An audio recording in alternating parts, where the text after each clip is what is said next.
May nakita po tayong Facebook page coming from Aling Marie na meron po 75,000 followers. Paki-follow nyo po ito mga kaparokya, na kung saan may medyo nakakatawa at para sa akin ay kwela nga po yung kanyang pinost. Sabi niya dito, ang demonya at ang mga alagad.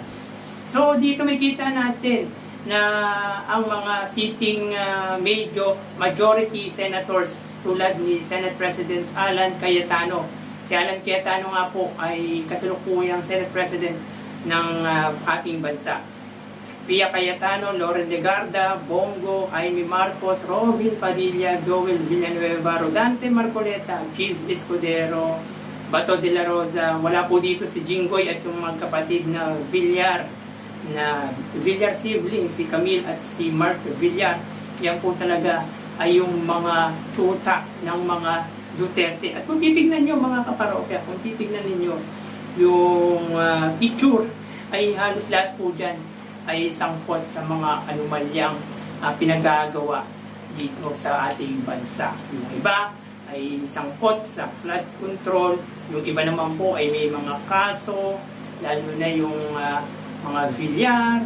Of course, si Rodante Marcoleta, ayon kay Senator Ping Lacson, ay may allocable worth of 500 million. Si Pia Cayetano, syempre, kakampiyan sa kanyang kapatid. At si Loren Legarda, syempre, yung anak niya ay nai-involve nga po sa solar.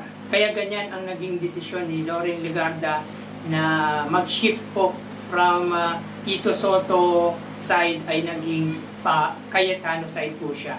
So wag po natin iboto tong mga kaparokya. Ang mga ito ay hindi po nagtatrabaho para sa bansa, kundi para sa mga Duterte. Hindi po para sa Pilipino ang pinaglilingkuran po nila, kundi ang mag-aanak ng mga Duterte. Kitang-kita nyo naman po mga kaparokya kung paano nila agawin ang liderato sa Senado.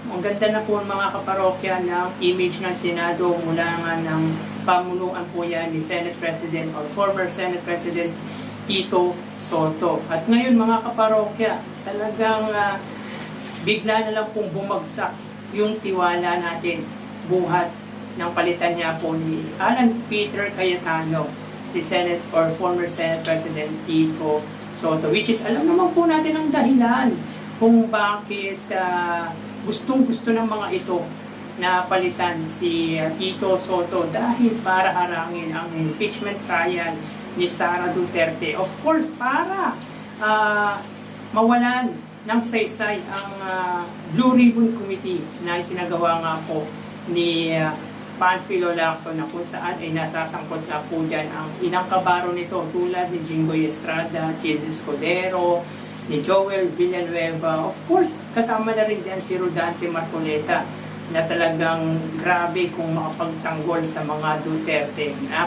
Kung iisipin nga natin mga kaparokya, siya yung asungot, kumbaga epal ang datingan at talagang sobrang nakakagigil kapag ito nga po ang nagsasalita. Talagang against na against nga po siya kay Panfilo Lacson sapagkat siguro mga kaparokya, insecure siya sa achievement or insecure siya kay Panfilo Lacson buhat ng palitan po siya ng butihing senador.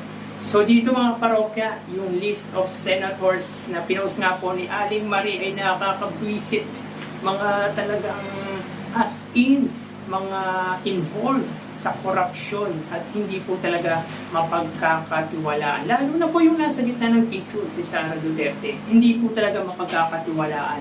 Kaya sana ay matuloy ang impeachment na ito kahit hindi po ma-evict si Sara Duterte. Ang importante ay matuloy ang impeachment trial dahil pagpapakita ito na merong talagang ipinakitang hindi maganda sa taong bayan ang pamilya Duterte. Of course, alam naman po natin na hindi magiging maganda ang resulta kapag nagbotohan nga po. Dahil lamang na lamang po sila sa bilang ng mga senador. Pero ang magiging resulta nito, ang magre-reflect kay Sara Duterte na talagang may anomalyang pinagagawa. Kumbaga yung image ni Sara Duterte ay hindi na magiging maganda.